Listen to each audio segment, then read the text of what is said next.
Some people spend their entire lives searching for fortune, only to discover that destiny was hidden inside something they lost. Rain drummed steadily against the glass walls of Romano Tower as Manhattan disappeared beneath gray afternoon clouds. The city's endless traffic moved far below while security officers stood silently inside the marble lobby, their attention fixed on every visitor who crossed the polished floor. No one entered the headquarters of Ethan Romano without a reason, and almost no stranger ever reached the executive level. Ethan Romano had built a reputation that extended far beyond New York. Business leaders respected his discipline. Rivals feared his composure. The media called him the coldest mafia boss in America because no photograph had ever captured him smiling, and no rumor had ever connected him to a romantic relationship. He rejected every carefully arranged introduction, every elegant social invitation, and every attempt to bring someone into his private life. People believed his heart had become as untouchable as the skyline outside his office. Late that afternoon, the receptionist received an unexpected request from a young woman who refused to leave. She introduced herself simply as Claire Bennett. 26 years old, with fair skin, light brown hair resting neatly over her shoulders, and thoughtful blue eyes, she carried no expensive handbag, no business proposal, and no expression of fear. She held only a small velvet pouch that she insisted could be delivered to no one except Ethan Romano himself. After several security checks revealed nothing suspicious, the unusual request reached the executive floor. Ethan listened without much interest until his chief of security quietly added, "She says she is not here for money. She only wants to return something that belongs to you." Curious despite himself, Ethan allowed the meeting. Minutes later Claire stepped into the spacious office overlooking Central Park. The room remained perfectly still as two security officers watched from a respectful distance. Ethan never rose from behind his walnut desk. His calm gray eyes studied the stranger standing before him. "You have 5 minutes," he said evenly. Claire nodded once, walked forward, and gently placed the small velvet pouch on the desk between them. "I believe this belongs to you," she answered. Ethan slowly opened the pouch. A simple silver ring slid into his palm, its worn surface reflecting the muted afternoon light. Time seemed to stop. The color drained from his face as his fingers tightened instinctively around the ring. He had searched for it for nearly 18 years. Private investigators had failed to locate it. Insurance companies had closed the case. Even he had eventually accepted it was gone forever. Yet there it was, resting quietly in his hand as though it had never disappeared. Ethan lifted his eyes toward Claire, no longer with distant politeness but with genuine disbelief. "Where did you find this?" Claire met his gaze without hesitation. "That is a longer story than you probably expected." For the first time in years, silence settled over Ethan Romano's office, not because people feared him, but because one ordinary stranger had just returned the only thing he had never truly stopped hoping to find. Edit. Claire remained standing beside the walnut desk while the steady rhythm of rain continued tapping against the towering windows overlooking Manhattan. Ethan Romano turned the silver ring slowly between his fingers, studying every tiny scratch carved into its surface over the years. There was no doubt. It was the same ring his father had placed into his hand on the morning of his 18th birthday, telling him that true strength was measured not by the power to control others but by the courage to protect what mattered most. Ethan had never spoken about losing it. Only a handful of trusted people even knew it had existed. He finally looked up. "Tell me everything." Claire nodded quietly. "About 18 years ago, my family lived in a small town in upstate New York. After a heavy rainstorm, I found the ring near the edge of a roadside creek while helping my grandfather clean fallen branches." Ethan listened without interrupting. "At first we thought someone nearby would claim it," Claire continued. "We reported it to the local sheriff, left our contact information, and waited for months. No one ever came." She carefully folded her hands together before continuing. My grandfather believed valuable things always found their way back to the people who truly cared about them. Before he passed away, he asked me to keep looking for the owner, no matter how long it took. Ethan lowered his eyes toward the ring once more. The simple explanation somehow carried more weight than any dramatic story could have. How did you know it belonged to me? Claire smiled softly. I did not. Not at first. She explained that several weeks earlier she had noticed an old newspaper photograph displayed inside a neighborhood history exhibit celebrating influential New York families. Around Ethan's neck hung a chain with an empty ring holder that matched the unusual engraving inside the silver band she had protected for nearly 2 decades. Curious, she researched old public interviews and discovered the same empty chain appearing in photographs taken years apart. That small detail convinced her she had finally found the rightful owner. Ethan remained silent for several moments before opening a drawer beneath his desk. He removed a checkbook and calmly wrote a figure large enough to change most people's lives. Sliding it across the polished wood, he said, "Please accept this. It cannot repay what you have done, but it is the least I can offer." Claire glanced at the check before gently pushing it back toward him. I cannot accept it. Ethan frowned slightly. It is more than fair. She shook her head with quiet certainty. I did not spend 18 years protecting something because I hoped it would make me wealthy. I promised my grandfather I would return it to its owner. Today I kept that promise. That is enough. Even the 2 security officers standing near the office entrance exchanged surprised glances. They had watched countless people ask Ethan Romano for opportunities, favors, and fortunes. No one had ever refused one. Ethan studied Claire with growing curiosity, realizing her honesty could not be purchased, and as she turned toward the office door to leave without asking for anything in return, he found himself making a decision he had never expected. Miss Bennett, he called gently. She stopped and looked back. This conversation is not over. Claire left Romano Tower without looking back, disappearing into the steady Manhattan rain as yellow taxicabs splashed through the crowded streets below. She had walked into one of the most intimidating buildings in New York carrying nothing except a promise made to her grandfather, and she walked out carrying exactly the same thing. She never imagined that the quiet meeting would continue long after the elevator doors closed behind her. Ethan remained alone inside his office, the silver ring resting in the center of his desk while the city skyline slowly disappeared beneath the darkening evening clouds. For nearly 2 decades he had believed the ring was gone forever, taking with it the last tangible memory of his father. Now it had returned through the hands of a woman who refused wealth, influence, and every advantage his name could offer. He slowly picked up the ring once more, turning it until the familiar engraving caught the fading light. The simple design unlocked a memory he had spent years trying not to revisit. Suddenly he was 18 again, sitting beside his father in the back seat of an old black sedan driving through the Catskill Mountains during a heavy rainstorm. His father had smiled as he placed the silver ring into Ethan's palm. One day people will respect your power, he had said. But never allow power to become the reason they remember your name. Ethan had slipped the ring onto a thin silver chain around his neck because it was slightly too large for his finger. Hours later, after an unexpected accident forced everyone from the vehicle, confusion and panic had filled the rain-soaked roadside. By the time help arrived, the chain had broken somewhere in the mud, and the ring had disappeared without a trace. Search teams looked for days, but nothing was ever found. Ethan had never forgotten the empty feeling that followed. Standing beside the office window, he realized he had spent years believing he had lost only a family keepsake, when in truth he had buried an entire chapter of his life beneath that single memory. A quiet knock interrupted his thoughts.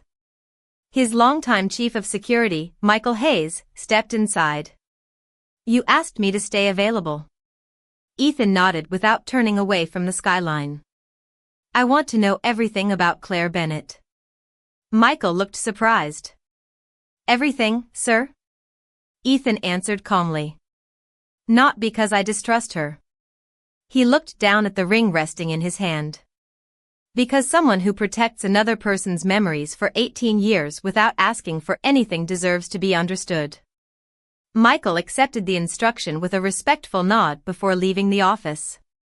Across the city, Claire arrived at a modest brick apartment building in Brooklyn where she lived alone.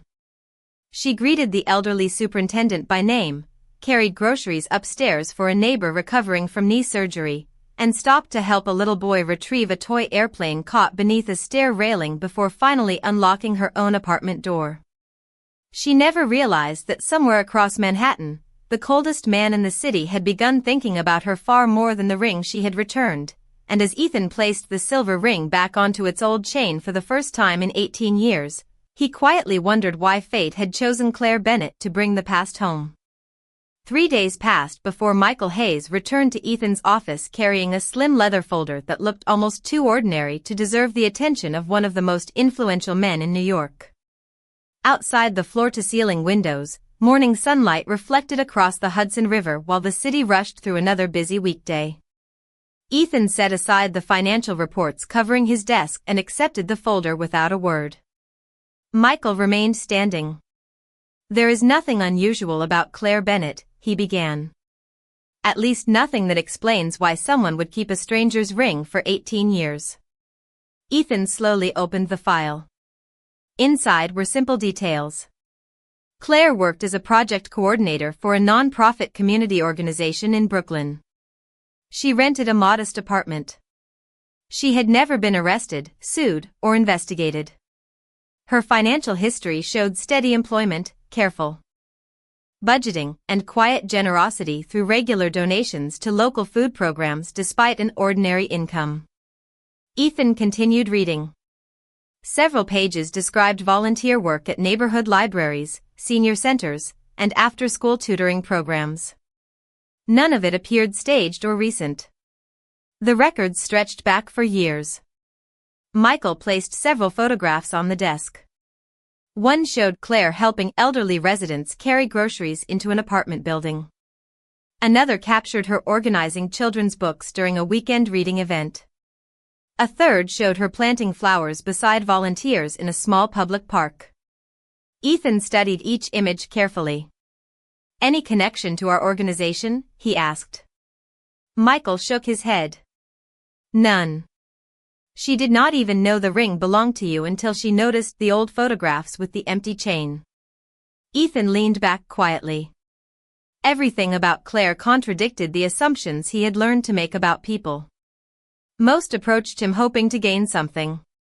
Claire had walked away from an opportunity worth more than many people earned in a lifetime without showing the slightest hesitation.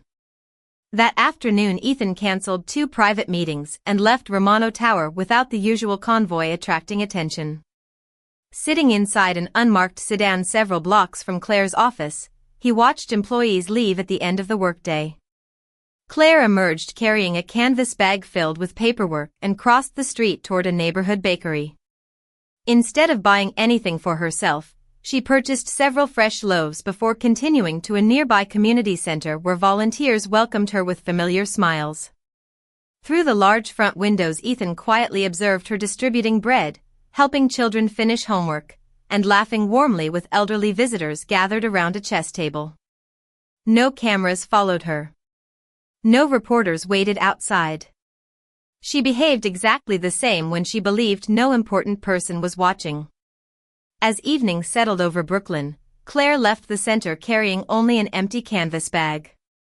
While walking home she noticed a young violin student struggling to gather scattered sheet music after a gust of wind swept the pages across the sidewalk. Without hesitation she knelt beside the child, helping collect every page before wishing him good luck at his recital. Ethan remained inside the parked sedan, unexpectedly moved by the effortless kindness unfolding before him. Michael glanced toward his employer. "Should we leave?" Ethan kept his eyes on Claire as she disappeared into the evening crowd. "Not yet," he answered quietly. "The ring brought her into my office." His gaze lingered on the busy sidewalk where she had vanished from sight. "Something tells me it was never the real reason our paths crossed." The following week unfolded with a quiet rhythm neither Ethan nor Claire could have predicted. Ethan returned to his demanding schedule inside Romano Tower, yet his thoughts drifted back to the woman who had walked away from a life-changing reward as though honesty were simply the natural thing to do. He had spent years believing every person carried a hidden price, but Claire Bennett continued proving otherwise. One rainy afternoon Michael Hayes entered the executive office carrying another folder. "I found something you should see," he said. Ethan looked up from a financial report. Inside the folder rested a collection of newspaper clippings dating back nearly 18 years. One small article described a severe rainstorm that had caused traffic delays along a rural highway in upstate New York. Another mentioned that several local volunteers, including a retired schoolteacher named Walter Bennett and his young granddaughter, had helped emergency responders gather scattered belongings washed into a nearby creek after the storm. Ethan's attention stopped on the name Walter Bennett. "Her grandfather," he murmured. Michael nodded. "The dates match the day your ring disappeared." Ethan read the article again, noticing one sentence he had overlooked at first. It mentioned that the little girl helping her grandfather had insisted every recovered item be carefully cleaned and turned over to the local sheriff because, in her words, someone would surely come looking for them. Ethan slowly closed the newspaper clipping as another forgotten memory stirred beneath the surface. He remembered sitting alone beneath the roof of a small roadside diner while waiting for family friends to arrive after the accident. His father had already been taken to the hospital for evaluation, and the young Ethan had become overwhelmed by confusion, fear, and the feeling that he had failed by losing the only gift that truly mattered. The memory remained incomplete, but he suddenly recalled seeing a little girl standing quietly outside the rain-covered window holding something small inside both hands before disappearing with an older man into the storm. At the time he had thought nothing of it. Now the image refused to leave him. Across Brooklyn, Claire finished another day at the community center before stopping at the neighborhood grocery store to purchase supplies for an elderly widow who could no longer shop alone. She carried the bags upstairs without complaint, shared a warm conversation over tea, and quietly declined the older woman's offer to repay her. "You have already given me enough," Claire said with a smile. "Kindness has a way of coming back when we least expect it." Those simple words lingered in Ethan's thoughts later that evening after Michael repeated them from a volunteer who had overheard the conversation. He looked once more at the silver ring resting on the chain around his neck and realized Claire had not simply protected a valuable object for 18 years. She had protected a promise made by her grandfather because she believed doing the right thing mattered even when no reward seemed possible. As the city lights shimmered across the Manhattan skyline beyond his office windows, Ethan quietly wondered whether fate had returned far more than a lost ring, and somewhere deep inside a memory that had remained unfinished for years, the face of a little girl standing beside a rain-soaked roadside began to come into focus. Several quiet days later, Ethan could no longer ignore the growing feeling that the silver ring had returned to him for a reason greater than simple coincidence. Every new detail Michael uncovered seemed to connect another missing piece of a story that had remained unfinished for nearly 2 decades. On a cool autumn morning, Ethan asked Michael to arrange one final search through archived police reports, local newspapers, and emergency records from the day the ring disappeared. By late afternoon, another worn folder rested on the walnut desk inside Romano Tower. Ethan opened it slowly, expecting only another small clue. Instead, the first page changed everything. It contained a handwritten statement given years earlier by retired Sheriff Daniel Foster. According to the report, an elderly man named Walter Bennett and his young granddaughter had not only recovered several personal belongings after the rainstorm, they had also remained at the roadside for hours helping frightened travelers until emergency crews arrived. Ethan continued reading, his heartbeat gradually quickening. Near the bottom of the page, one sentence caught his attention.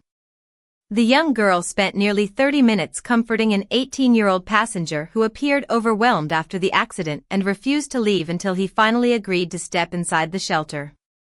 Ethan closed his eyes. The forgotten memory returned with remarkable clarity. He remembered sitting alone beneath the awning of a small roadside diner while rain pounded against the roof above him. His father's condition was still uncertain, and the silver chain around his neck had broken somewhere along the highway. Everything he believed mattered seemed to be slipping away at once. Then a little girl quietly sat beside him holding 2 paper cups filled with hot chocolate. She never asked his name. She simply smiled and said, "Some things we lose find their way back when the time is right." She stayed beside him until the shaking in his hands finally stopped. Before leaving with her grandfather, she waved goodbye and disappeared into the falling rain. Ethan had remembered the comfort but forgotten the face. Now every detail fit together with startling certainty. Claire had not only protected the ring all those years. She had unknowingly helped a frightened young man through one of the most difficult moments of his life. Across Brooklyn, Claire spent the evening organizing donated books inside the community center before helping a group of elementary school students decorate handmade cards for veterans. Her gentle patience never changed whether she was speaking to a child, an elderly volunteer, or a stranger asking for directions. She remained completely unaware that her quiet kindness from long ago had finally been remembered. As sunset painted Manhattan in shades of amber and gold, Ethan stood beside the panoramic windows of his office, the silver ring resting once again around his neck where it had always belonged. Michael quietly entered without interrupting the silence. "Sir," he asked, "what would you like us to do now?" Ethan looked toward the crowded streets far below before answering with calm certainty. Nothing that would make her uncomfortable. He smiled faintly, the expression so rare that Michael almost questioned whether he had imagined it.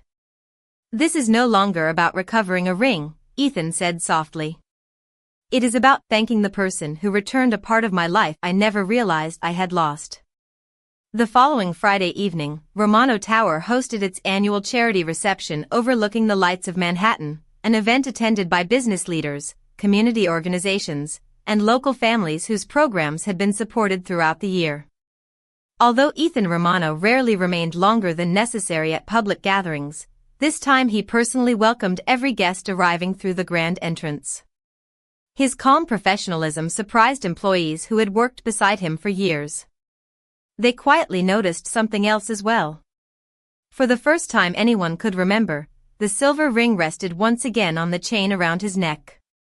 Claire almost declined the invitation when it arrived earlier that week. She assumed it had been sent only because of the non-profit organization where she worked. After several coworkers encouraged her to attend, she accepted without expecting anything unusual.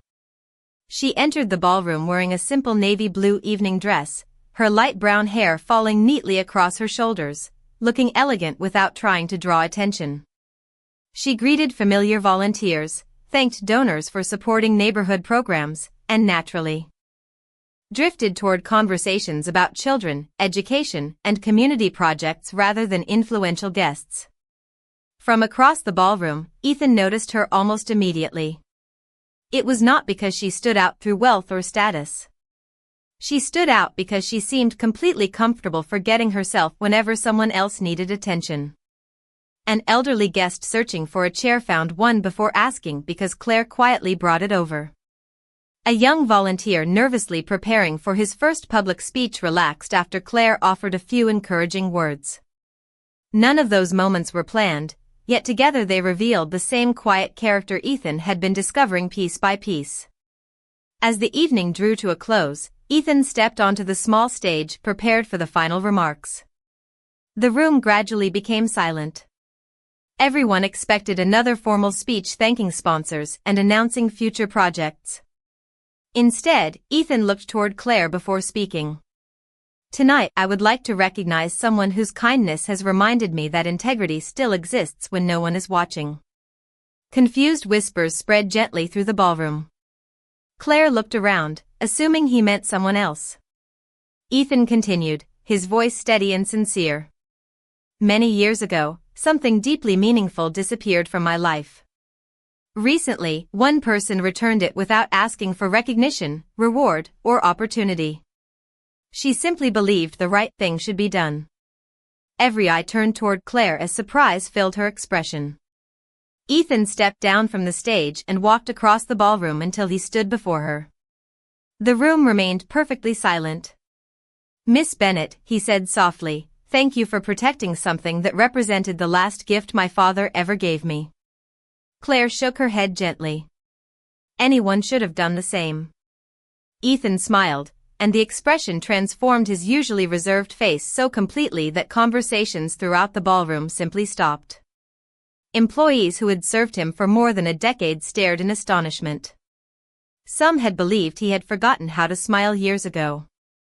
Ethan extended his hand, not as one of the city's most powerful men, but simply as someone offering sincere gratitude. Claire accepted the gesture with quiet warmth. Around them, applause slowly filled the room, not because of wealth or influence, but because everyone present had just witnessed something far more unusual. The coldest man they had ever known had finally allowed gratitude to reach his heart, and Ethan understood that returning the ring had never been the greatest gift Claire Bennett had given him. The applause gradually faded, but the moment remained with Claire long after the guests returned to their conversations. She had never expected to become the center of attention inside a ballroom filled with some of the most influential people in New York. As the charity reception slowly came to an end, Ethan approached her once more, no longer surrounded by executives or security advisors. "Would you allow me to thank you properly?" he asked. Claire smiled with quiet amusement. "I thought you already did." Ethan glanced toward the panoramic windows overlooking the glittering Manhattan skyline. "Not completely." A few minutes later they stood alone on the rooftop terrace where cool evening air carried the distant sounds of the city below. Countless lights stretched toward the horizon while traffic flowed like rivers of gold between towering buildings. For several peaceful moments neither of them spoke. Ethan rested his hands lightly against the stone railing before looking toward the silver ring hanging once again from its familiar chain. "There is something I have remembered," he said softly. Claire listened without interrupting. "The day I lost this ring, I believed I had failed my father. I was 18 years old, frightened, and trying very hard not to let anyone see it." He smiled faintly at the memory. "Then a little girl sat beside me outside a roadside diner while rain covered everything around us. She handed me a cup of hot chocolate and told me that lost things sometimes found their way home when the time was right." Claire stared at him in surprise as forgotten images slowly returned. "You were that young man?" Ethan nodded. "I never knew your name. I only remembered your kindness." Claire leaned gently against the railing, looking across the city while memories settled into place. "My grandfather told me you looked completely alone," she said quietly. "He asked me to stay with you while he helped the emergency workers gather belongings along the roadside." She laughed softly. "I remember thinking you looked far too serious for someone who was only a few years older than me." Ethan laughed with her, a warm and genuine sound so unfamiliar that even he seemed surprised to hear it. "You probably were not wrong." Claire looked at the silver ring resting against his chest. "I never imagined it belonged to the same person." Ethan turned toward her with unmistakable gratitude in his eyes. "The truth is, you gave me much more than the ring. That afternoon you reminded a frightened young man that difficult moments eventually pass. I carried those words much longer than I carried the ring itself."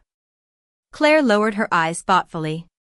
"My grandfather always believed small acts of kindness mattered because we never knew what someone else was carrying." Ethan smiled gently. "He was wiser than most people I have ever met." The city lights shimmered beneath the clear night sky as a comfortable silence settled between them once again. Neither of them spoke about destiny, yet both quietly understood that life had woven their paths together twice across 18 years. Ethan had spent all that time believing he was searching for a lost family treasure. Standing beside Claire beneath the lights of Manhattan, he finally realized the greatest thing he had been missing had never been made of silver at all. Several months later, spring sunlight poured across the rooftops of Manhattan as the city welcomed another ordinary morning, yet for Ethan Romano nothing about life felt ordinary anymore. The silver ring still rested on the familiar chain around his neck, but it no longer represented a painful memory waiting to be recovered. It had become a quiet reminder that some of life's greatest gifts returned only after patience, honesty, and hope had refused to disappear. Romano Tower continued overlooking the city with the same strength and influence it had always possessed, but people inside the building noticed changes that no balance sheet could ever measure. Employees no longer hesitated before speaking with Ethan. His office door remained open more often than before.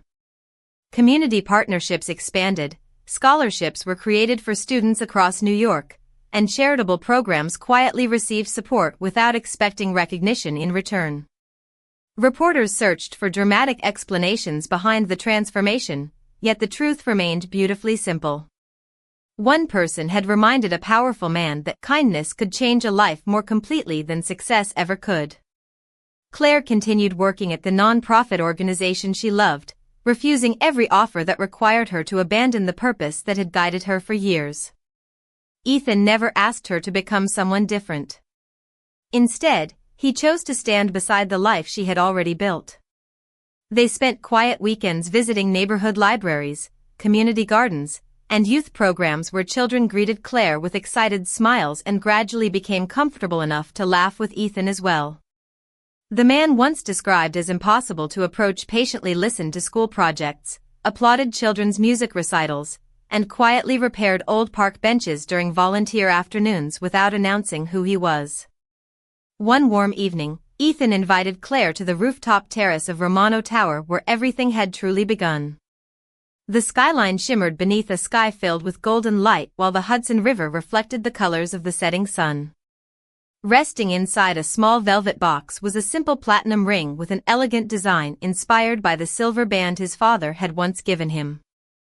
Ethan looked at Claire with calm sincerity rather than grand speeches. "Years ago I believed I had lost the most important ring I would ever own," he said softly. "I spent 18 years searching for it without realizing I was also searching for the person who would remind me who I wanted to become."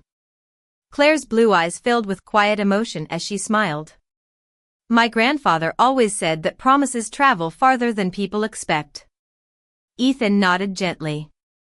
"Then I would like to make one more promise." He carefully placed the new ring into her hand instead of immediately asking for an answer. "Whatever tomorrow brings, I hope we continue walking toward it together." Claire looked from the ring to the silver chain resting against Ethan's chest before slipping her hand into his. "I think destiny has already been walking beside us for a very long time." As evening settled over New York, the city lights slowly awakened beneath them, and somewhere far below another stranger was probably choosing kindness without realizing how deeply a single good decision could echo through another person's future. Ethan and Claire stood together watching the skyline in peaceful silence, knowing that the greatest treasures in life were never the things we managed to keep, but the people whose honesty, compassion, and unwavering hearts helped us find our way home.